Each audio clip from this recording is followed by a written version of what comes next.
Hoy venimos a hablar sobre los cuidados al neonato con distrés respiratorio. Los constructores de conocimientos encargados de este trabajo son Andrés Orlando Vaquero Gómez, David Esteban Vaquero Velandia y quien habla, Juana Valentina Ruiz Gómez, en acompañamiento con la gestora de conocimiento Luz Ángela Barón. Bueno, aquí primeramente vamos a presentar un caso clínico el cual se resolverá a la final de la exposición.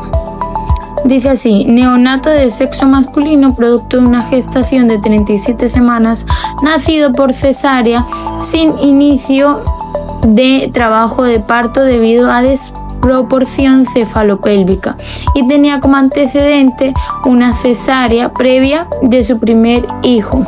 La madre presenta una gestación de bajo riesgo y cuenta con controles prenatales correspondientes. Al nacimiento, el neonato presentó un puntaje de Apgar 7/10 y siendo valorado a los 5 minutos muestra un Apgar de 9/10. A los 20 minutos de vida muestra signos de dificultad respiratoria, por lo que es valorado por pediatría y trasladado a la unidad neonatal. A su ingreso llega con peso de 2.700 gramos, adecuado para su edad gestacional. Se encuentra despierto, reactivo, con buen tono y movilidad en las 4 extremidades. Se inicia monitoreo no invasivo con frecuencia cardíaca 140 latidos por minuto, tensión arterial 60 sobre 40 milímetros de mercurio, frecuencia respiratoria 60 respiraciones por minuto, temperatura 35,5 grados, saturando 84%, presencia de aleteo nasal marcado y tiraje intercostal marcado con un puntaje de Silverman 4. También con leve cianosis a nivel peribucal y distal, debido a que la incubadora del servicio presenta fallas y deja de funcionar correctamente, por ende no está calentando de manera adecuada. Recién nacido que se le administra oxígeno por cánula nasal, monitorización de constantes vitales e inicio de destroza al 10%, de acuerdo a requerimientos basales. Se le realizan rayos X y tomas de gases arteriales. Empecemos conociendo la anatomía del aparato respiratorio del neonato. Decimos que el aparato respiratorio del neonato presenta una cavidad nasal, una faringe, una epiglotis, una laringe, una tráquea, un pulmón derecho, un pulmón izquierdo. Dentro de los pulmones tenemos los bronquios, encontramos la cavidad pleural, el diafragma y encontramos dentro de los pulmones los bronquiolos, los arcos alveolares y los alveolos.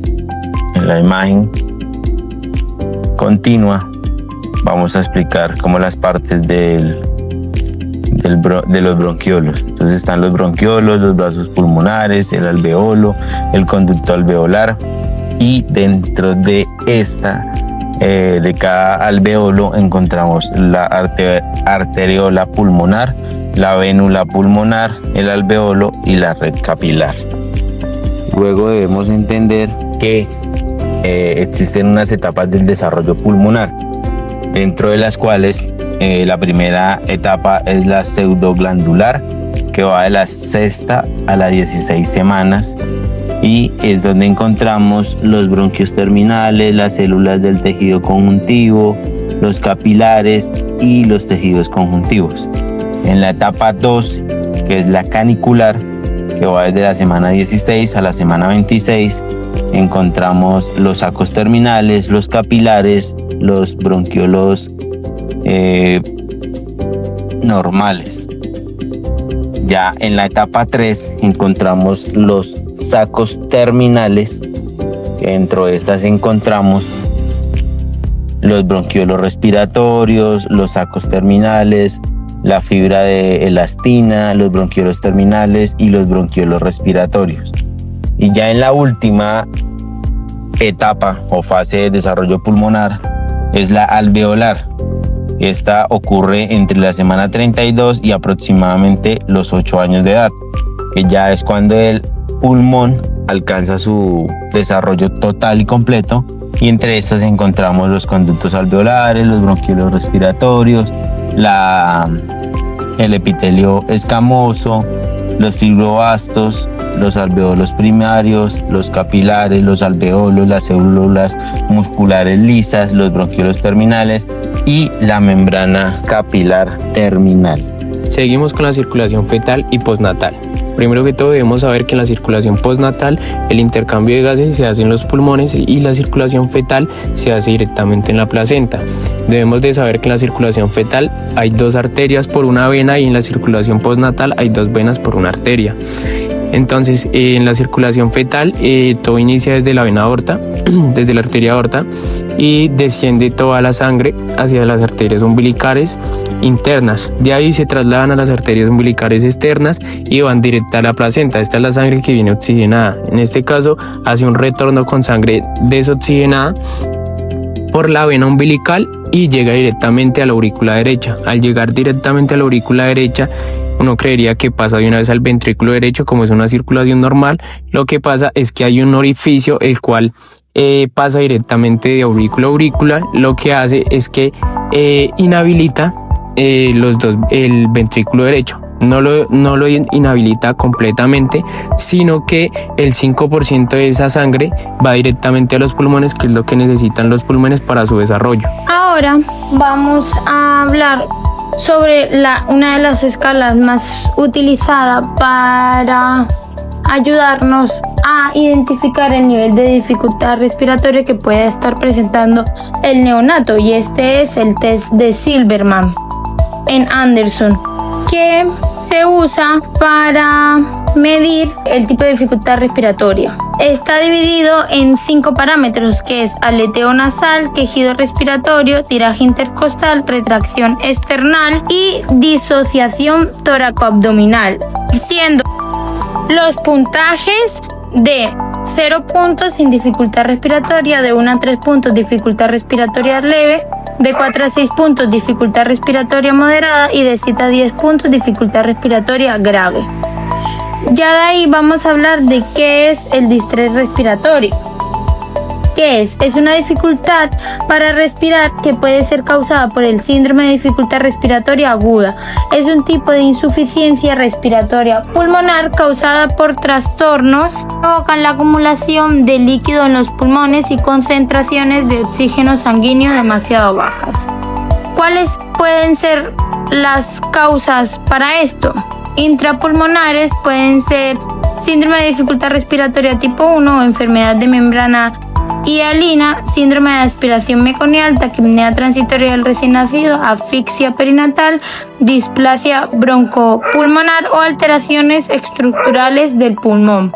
Ya hablando de causas extrapulmonares, pueden ser alteraciones del sistema nervioso central, alteraciones cardiovasculares o alteraciones torácicas o musculares. Ya pasamos a hablar sobre el síndrome de dificultad respiratoria idiopática tipo 1 o también llamada enfermedad de membrana hialina. Es aquella que afecta en gran proporción al sistema respiratorio por inmadurez pulmonar del recién nacido en la adaptación a la vida extrauterina. ¿Cuál es la etiología? Su etiología se origina por la deficiencia del surfactante pulmonar, por lo cual sin suficiente surfactante pulmonar los alveolos pueden colapsar, lo que dificulta que el recién nacido pueda respirar correctamente. Bueno, ya ahora vamos a hablar sobre la fisiopatología. Primeramente, todo comienza con la inmadurez del pulmón del bebé prematuro, como se puede observar aquí en la parte superior izquierda. El problema central, como vemos aquí, es una deficiencia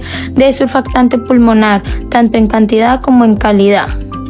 Se preguntarán, ¿qué es el surfactante? El surfactante es una sustancia vital producida por los neumocitos tipo 2, como se pueden observar aquí en la imagen, que funciona como aceite que recubre el interior de los alvéolos. Su función principal es disminuir la tensión superficial, evitando que los alvéolos se colapsen por completo cada vez que el bebé exhala. ¿Qué se quiere decir? Es simple, un bebé prematuro con pulmones inmaduros no produce el suficiente surfactante Y pues, sin la cantidad adecuada de surfactante, la tensión superficial dentro del alveolo es muy alta. Esto provoca que al final de cada expiración los alveolos se colapsen y sus paredes se peguen entre sí. Este colapso se llama atelectasia. En conclusión, la falta de surfactante lleva directamente al colapso progresivo de los alveolos. Este colapso desencadena una cascada de eventos graves como mala ventilación y oxigenación, además de un daño celular y fuga de líquido. Este líquido que se ha fugado desde la sangre es rico en proteínas, especialmente fibrina. Dentro del alveolo, esta fibrina se mezcla con los restos de células muertas y otros componentes. Esta mezcla se solidifica y forma una capa gruesa y rosácea que tapiza la pared del alveolo. Esa capa es la membrana hialina. Esta membrana es una barrera física que impide el aumento más el paso del oxígeno desde el aire hacia la sangre, perpetuando el ciclo de dificultad respiratoria. En conclusión, la falta de surfactante inicia un círculo vicioso que empieza por el colapso alveolar, hipoxia y daño celular, fuga de plasma y fibrina, lo que lleva a la formación de la membrana hialina, la cual es la que impide la respiración, porque no deja pasar el oxígeno. Dentro de los factores de riesgo encontramos el parto por cesárea, el parto pretérmino, la asfixia perinatal, la diabetes gestacional, la preeclampsia y el sexo masculino. Dentro de los factores protectores encontramos el parto natural, la corticoides prenatal entre las semanas 25 y 35 de gestación, evitar la prematuridad, el sexo femenino y la ruptura prematura de membranas. Ya entre los signos y síntomas podemos encontrar que el neonato presenta quejido respiratorio, una taquipnea mayor a 60 respiraciones por minuto, la polipnea, el tiraje intercostal, el aleteo nasal y la cianosis. Como diagnósticos podemos encontrar la radiografía de tórax y pulmones y los gases arteriales. Dentro de los grados radiológicos encontramos 5 grados. El primer grado nos puede ilustrar una imagen reticulonodular fina, casi impecable, o sea, se ve toda la imagen del pulmón claramente. En el broncograma aéreo es discreto, no sobrepasa la silueta cardíaca es conservada, la radiolucidez pulmonar está conservada. Grado 2, la imagen reticulonodular ocupa todo el campo pulmonar, el broncograma aéreo es muy visible y sobrepasa la silueta cardíaca, y la silueta cardíaca está conservada, pero la radiolucidez pulmonar está un poco disminuida. En el grado 3, la imagen reticulonodular, ocupación de los bronquios de segundo y tercer nivel, el broncograma aéreo sobrepasa completamente la silueta cardíaca disminuye pero aún distinguible, todavía se puede observar. Y la radiolucidez pulmonar está un poco disminuida. En el grado 4 dice que la imagen reticulonodular, la opacidad total, imágenes confluentes, el broncograma aéreo está distribuido en todo el campo pulmonar, la silueta cardíaca es indistinguible, ya no se nota, ya no se ve, ya se va muy borroso, y la radiolucidez pulmonar está totalmente perdida. Dentro de los valores normales de los gases arteriales en neonatos tenemos que en recién nacidos a término el pH tiene que estar entre 7.35 a 7.45, la PaCO2 debe estar entre 35 a 45, lo más probable es que esté, lo más ideal es que esté en 40, el HCO3 tiene que estar entre 24 y 26, el B mayor o igual a 3.0 y la PaO2 de 60 a 80. En los recién nacidos pretérminos, que es de 30 a 36 semanas, el pH debe estar en 7.30 a 7.35, el PaCO2 debe estar de 35 a 45, el HCO3 debe estar en 22 a 25, el BE debe estar igual a 3.0 y el PaO2 debe estar de 60 a 80. y en los recién nacidos post-término, debe estar menor a 30 semanas y el pH es de 7.25 a 7.32, el PaCO2 está en 38 a 50, el HCO3 debe estar de 19 a 22, el BE igual a 4.0 y el PaO2 de 45 a 60. El tratamiento, como tratamiento tenemos primeramente obviamente la oxigenoterapia, luego ya podemos pasar a un soporte ventilatorio y podemos hablar de administración de un surfactante. Entonces, el surfactante pulmonar es una sustancia tensoactiva producida por los neumocitos tipo 2, cuya concentración en el recién nacido, prematuro o inmaduro está disminuida, llevando a la producción del síndrome de dificultad respiratoria. El surfactante está constituido en 80% de fosfolípidos, 8% de lípidos neutrales y 12% de proteínas. Como lo muestra en la imagen A muestra la producción de surfactante, lo que permite el ingreso del oxígeno y la correcta salida de dióxido de carbono. Como lo muestra en la ilustración B, hay falta de surfactante o no hay, lo que hace es que ingrese el oxígeno, no haya retorno del dióxido de carbono y lo que produce esto es un colapso alveolar.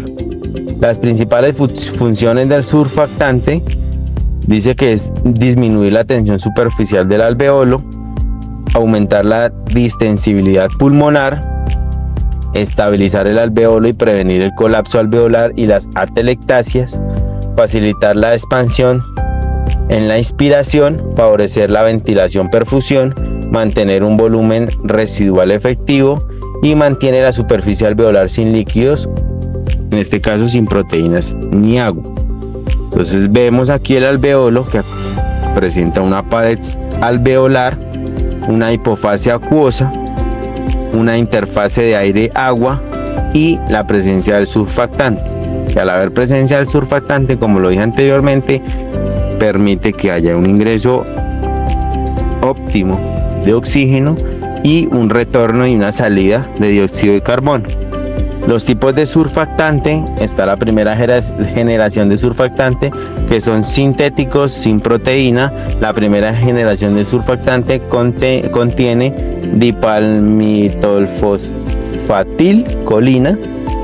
En este caso esta no es tan utilizada y la más utilizada es la de segunda generación, que es a base origen animal. Los surfactantes más conocidos son obtenidos por pulmones de bovinos o cerdos y del lavado del pulmón de un bovino sometido a extracción con cloroformoetanol. La tercera generación es surfactantes sintéticos con péptidos sintéticos o proteínas recombinantes, indicado como agente para disminuir la tensión superficial, otros agregados que aumentan la absorción. Pero entonces en este caso la más utilizada es la de segunda generación, que es de origen animal. El surfactante exógeno, que está profiláctico, beneficio profiláctico, es beneficioso en neonatos prematuros menores a 30 semanas, 15 a 30 minutos después del nacimiento.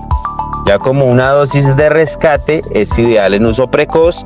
Administrar surfactante en la sala de atención inmediata consiste en el soporte de surfactante a dosis apenas establecido el diagnóstico. Apenas tenemos el diagnóstico, debemos de administrar el surfactante.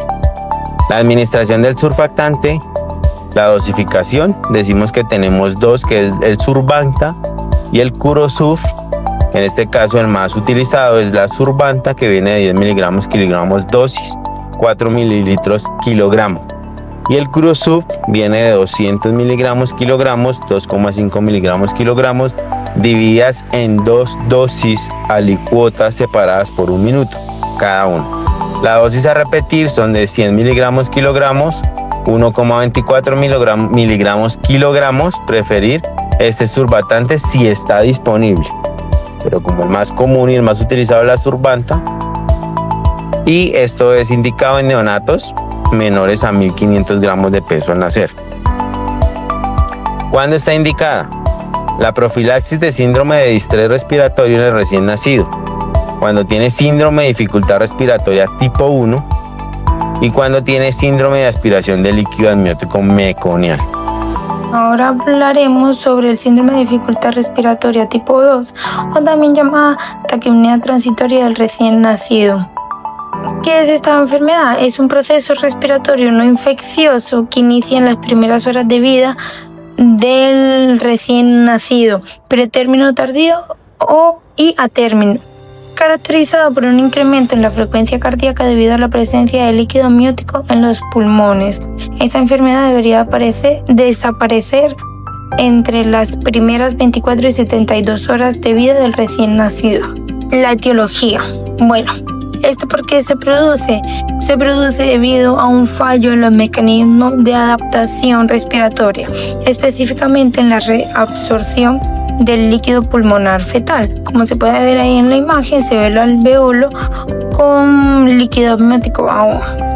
Entonces, para poder entender esta patología mejor, vamos a hablar sobre la fisiopatología.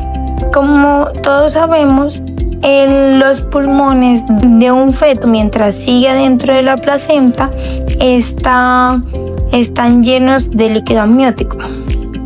Entonces, ¿qué pasa? Durante el embarazo, el epitelio es activo secretor de cloro y líquido hacia los alveolos.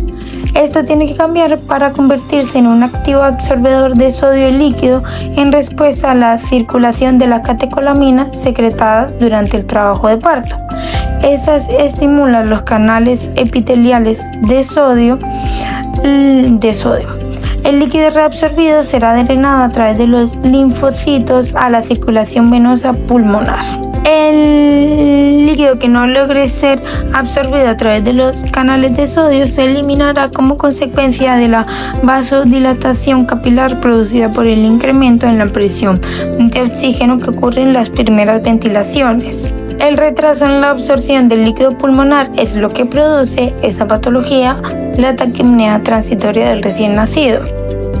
¿Qué es? La acumulación de líquido produce una disminución de la distensibilidad pulmonar, atrapamiento del aire alveolar y un aumento en la resistencia de la vía aérea, produciendo una dificultad respiratoria, aumentando el riesgo de un edema pulmonar. ¿Cuáles pueden ser los factores de riesgo para que se produzca la taquipnea transitoria? Puede ser la prematuridad, cesárea sin trabajo de parto previo, diabetes gestacional, embarazo múltiple y sedación materna excesiva y el sexo masculino. Los signos y síntomas que presenta este recién nacido son la taquipnea, que son 60 respiraciones o más por minuto, una escala de Silberman de 7 o 10, cianosis, saturación menor o igual a 80.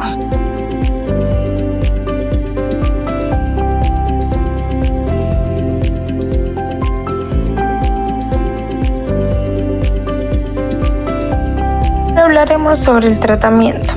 El tratamiento es oxígeno suplementario o con CPAP, según la necesidad del paciente. Valoración del test de Silberman en Anderson, monitoración continua de signos vitales como lo son la frecuencia cardíaca, la presión arterial, frecuencia respiratoria y temperatura. Mantener un ambiente térmico y neutro.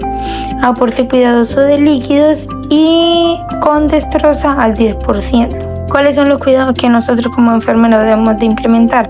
Administración de oxígeno suplementario con dispositivo de acuerdo a la necesidad del paciente, mantener una temperatura adecuada y neutral, realizar un balance de líquido, mantener vía aérea permeable, valoración continua de dispositivos. La siguiente patología es la broncoaspiración de líquido amniótico meconiano. Antes de empezar con esta patología, debemos de tener muy claro qué es el meconio. Entonces, el meconio corresponde a las primeras heces formadas en el intestino del neonato, y este está formado por sales biliares, ácidos grasos libres, bilirrubinas, enzimas y albúmina. Entonces, el síndrome de aspiración de meconio, su definición es: el líquido amniótico teñido con meconio puede aspirarse durante las primeras respiraciones profundas después del parto o durante la vía intrauterina. Constituye una causa de morbimortalidad en el recién nacido, principalmente a término y postérmino. La etiología: sufrimiento fetal e hipoxia intrauterina. La hipoxia provoca un aumento del peristaltismo intestinal y la relajación del esfínter anal, lo que hace que el feto libere meconio en el líquido amniótico. También puede inducir jadeo fetal o respiraciones profundas, aumentando el riesgo de aspiración antes del nacimiento. La madurez fetal avanzada, que es postérmino: los neonatos postérminos tienen mayor probabilidad de eliminar meconio en el líquido amniótico debido a la inmadurez intestinal. Insuficiencia placentaria: disminuye el aporte de oxígeno al feto, lo que puede llevar a la expulsión de meconio y el jadeo intrauterino. Y infecciones intraamnióticas, que es más conocida, la corioamnionitis, puede causar inflamación y aumento del peristaltismo intestinal, favoreciendo la eliminación del meconio. Ya como la fisiopatología, entonces debemos entender que el líquido amniótico teñido por meconio es producido por un sufrimiento fetal, que puede ser por una hipoxia, por una compresión del cordón umbilical, etc. Al haber un sufrimiento fetal, esto lo que genera es que se active y que se aumente el peristaltismo, lo que hace que haya el meconio y tiña el líquido amniótico. Entonces, el meconio fisiológico del recién nacido, al aspirar durante el parto, presenta un jadeo intrauterino, y la aspiración de meconio va en obstrucción proximal a los bronquios o obstrucción periférica alveolar o daño químico y cascada inflamatoria.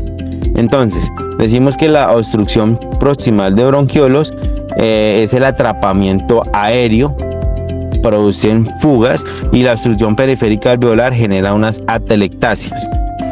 Esto produce una alteración, que es alteración por Schütt, que es como un corto que se presenta en la arteria pulmonar con los bronquios terminales, y lo que no hace que haya el intercambio que se requiera y produzca una hipoxemia, una hipercapnia o una acidemia. En daño químico y de cascada inflamatoria,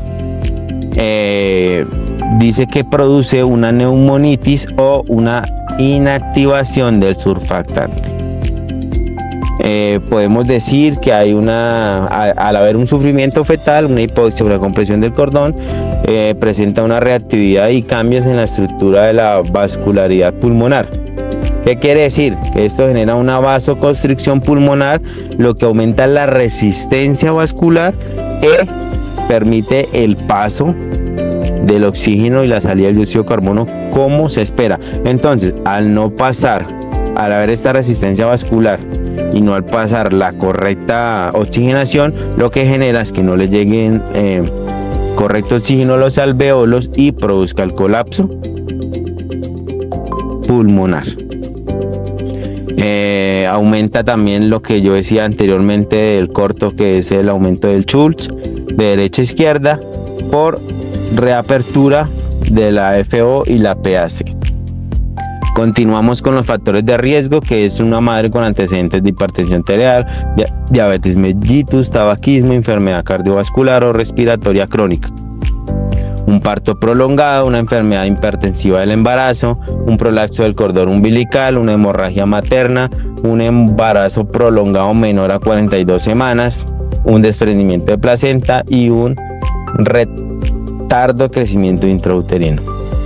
Los signos y síntomas está que el recién nacido teñido de meconio, depresión cardiorrespiratoria, la taquipnea, quejido respiratoria, la retracción sifoidea, la del aleteo nasal, la disociación tóraco-abdominal, la cianosis central y periférica, los estertores a la auscultación.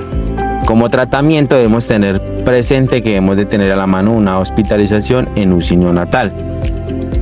Debemos de tener control de glucometría, rayos X de tórax, debemos de realizar rayos X de tórax, debemos de tener un ambiente térmico neutro, una incubadora de cuna radiante, tenemos que brindarle oxigenoterapia y un esquema de antibióticos si se sospecha una infección. Como cuidados de enfermería, debemos de monitorizar signos vitales, administración de oxígeno según requerimiento, mantenimiento de la temperatura corporal del neonato para evitar la hipotermia, valoración del grado de dificultad respiratoria y sí o sí garantizar los líquidos endovenosos, que en este caso para un neonato siempre debe ser con destroza de agua destilada al 10%. Apnea. La apnea neonatal es una pausa de la respiración que dura más de 20 segundos. Se presenta especialmente en recién nacidos prematuros menores a 37 semanas de gestación debido a la inmadurez de los centros cerebrales que controlan la respiración, conocidos como el bulbo raquídeo. Seguimos con su etiología, el cual tenemos la apnea primaria, la apnea secundaria. La apnea primaria es la forma más frecuente, caracterizada por no asociarse a otra patología. Se debe a la inmadurez de los mecanismos de regulación de la respiración. En la apnea secundaria se presenta tanto en el prematuro como en el recién nacido a término y tiene relación con patologías subyacentes. Seguimos con su clasificación, el cual se clasifica en 3: central, obstructiva y mixta. La central es una pausa en la respiración debido a que el centro respiratorio del cerebro, o sea el bulbo raquídeo, no envía las señales para poder respirar.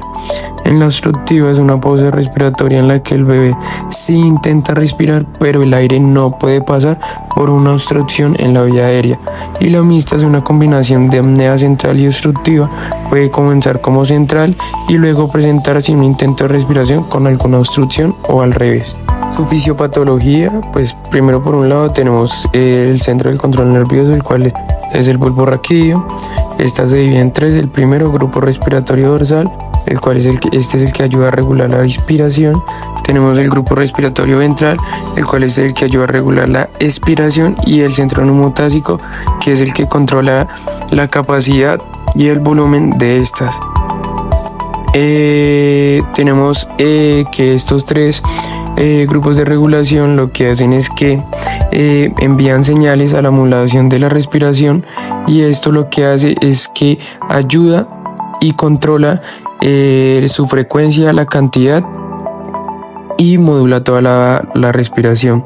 Por otro lado tenemos la edad gestacional, que vimos que esto se da más que todo en los recién nacidos pretérminos, porque hay una inmadurez. Entonces, al haber una inmadurez, pues van a haber unas alteraciones, ya sea estructural en la parte del recién nacido, fisiológica, neurológica, muscular o cardiocirculatoria.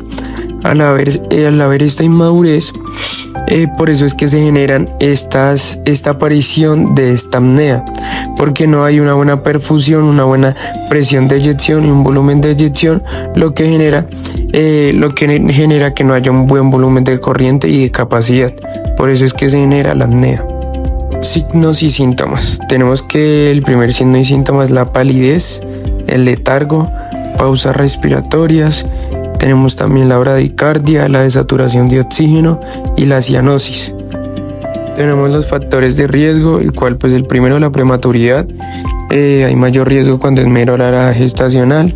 Tenemos alteraciones del sistema nervioso central, el cual genera hipoxia o isquemia cerebral perinatal y malformaciones del sistema nervioso central. Tenemos factores infecciosos, el cual tenemos la sepsis neonatal, la meningitis y la neumonía. Y tenemos alteraciones metabólicas, el cual tenemos hipoglucemia, hipocalemia, hiponatremia y acidosis metabólica. Y tenemos trastornos respiratorios como el síndrome de dificultad respiratoria, atelectasias, obstrucción de la vía aérea. Seguimos con el tratamiento. Tenemos medidas iniciales: estimulación táctil y suave para frontar la planta de los pies o espalda para reiniciar la respiración.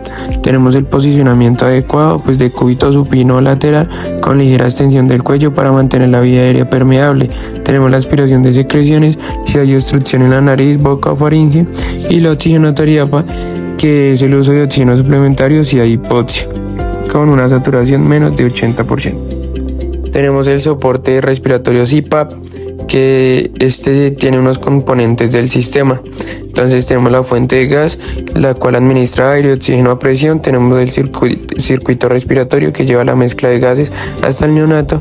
Tenemos las interfaces nasales, que esta compone de cánulas cortas o mascarillas nasales. Y tenemos el sistema generador de presión que mantiene la presión constante. Entonces, en caso tal de que el CPAP no funcione, o sea, no nos brinde lo que nosotros estamos requiriendo, pues vamos a pasar a la ventilación mecánica.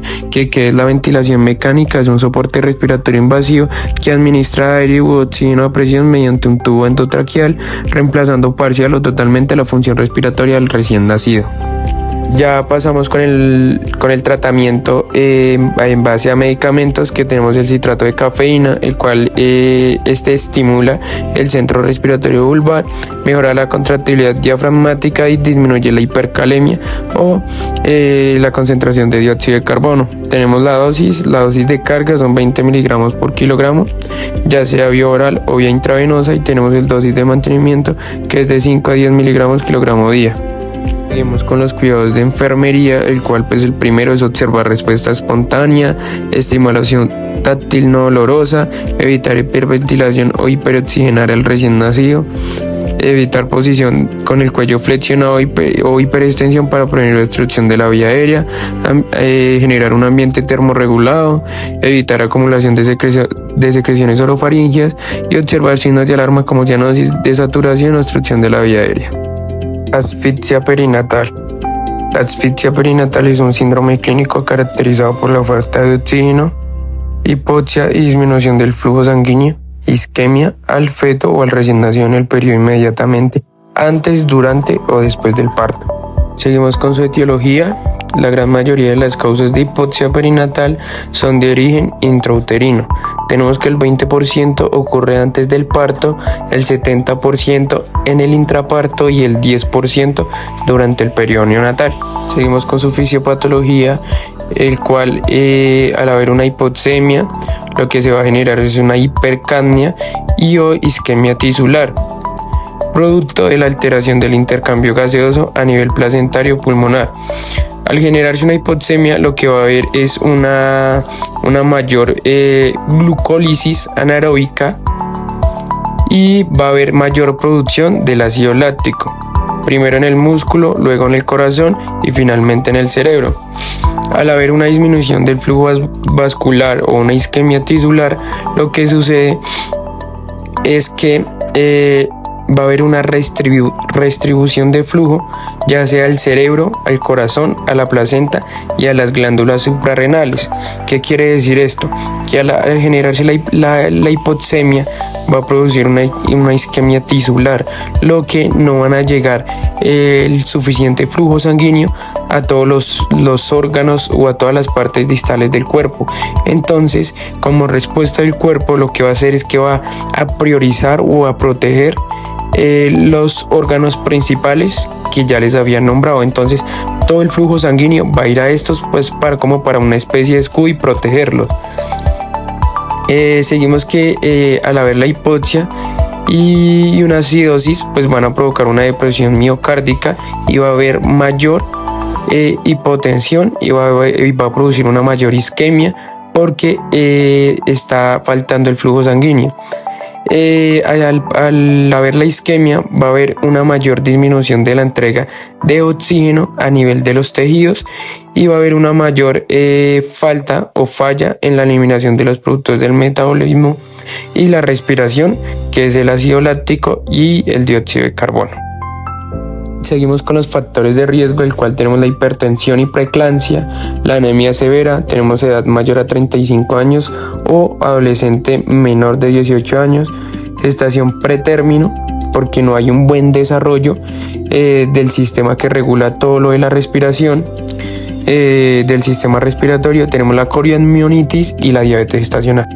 Tenemos signos y síntomas, el cual hay una dificultad para iniciar o mantener la respiración espontánea al nacer, un puntaje de Apgar bajo o menor a 5, a los 5 minutos tenemos alteraciones en la frecuencia cardíaca fetal antes del parto, la necesidad de reanimación avanzada al nacer y alteraciones en el nivel de conciencia, hipotensión arterial y acidosis metabólica menor a 7,15. Tenemos los medios diagnósticos, tenemos la escala Sarnak, neuroimagen postnatal, gasometría y lactato sérico, tenemos la cardiografía y puntuación ADGAR menor a 5 puntos en 5 minutos. Tenemos la escala de Sarnak, el cual nos sirve para clasificar la gravedad del encefalopatía hipóxico, o sea, la isquemia en el recién nacido. Esta se clasifica en 3 grados. El primero es leve, moderado, severo y evalúa unos parámetros. El primer parámetro es nivel de conciencia, el segundo tono muscular, el tercero postura, el cuarto reflejo de Moro, el quinto reflejo de succión, el sexto función autonómica, el séptimo pupilas, el octavo convulsiones, el noveno EEG y el décimo duración. Seguimos con su clasificación. Entonces tenemos la asfixia perinatal leve, la asfixia perinatal moderada y la asfixia perinatal severa. En la leve nos dice que ADGAR a los 5 minutos menor a 7, el pH mayor a 7,15 en la primera hora de vida. En la asfixia perinatal moderada tenemos el ADGAR a los 5 minutos menor o igual a 7, el pH menor a 7,15 en la primera hora de vida. En muestra de cordón arterial o venosa o capilar tenemos la encefalopatía leve o moderada, es decir, un Sarnak, como ya lo había explicado anteriormente, estadio 1 o 2. Y tenemos en la severa, que es un ADGAR a los 5 minutos menor o igual a los 5, el pH menor a 7,0 en la primera hora de vida. En muestra del cordón arterial puede ser venosa o capilar, y tenemos un Sarnak estadio 2 o 3. Seguimos con su tratamiento, el cual tenemos la hipotermia terapéutica, el cual está utilizado en el recién nacido con encefalopatía hipóxica isquémica, ya sea moderada o severa. Su objetivo es reducir la temperatura corporal del neonato para disminuir el daño cerebral secundario a la asfixia perinatal. Seguimos con el tratamiento en reanimación neonatal. La reanimación debe ser inmediata y por personal capacitado, y en casos graves puede requerir de intubación y ventilación mecánica, y se debe garantizar una vía aérea permeable. Seguimos con lo más importante, que son los cuidados de enfermería. Tenemos el soporte vital, ya sea la ventilación, masaje cardíaco, medicamentos, control de la glucosa. Tenemos la monitorización continua de frecuencia cardíaca, frecuencia respiratoria. Tenemos el tono muscular, color de la piel, reflejos de la piel. Es muy importante observar los signos de alarma, ya sean los cambios de la frecuencia respiratoria, la dificultad respiratoria, ya que tengo una aleteo nasal, una cianosis, una retracción external.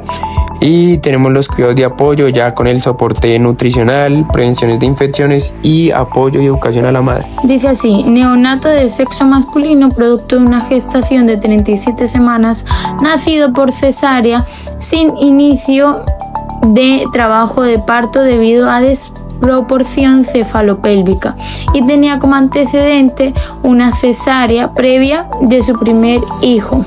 La madre presentó una gestación de bajo riesgo y cuenta con controles prenatales correspondientes.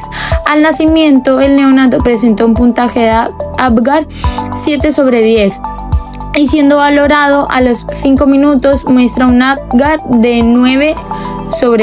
A los 20 minutos de vida muestra signos de dificultad respiratoria, por lo que es valorado por pediatría y trasladado a la unidad neonatal.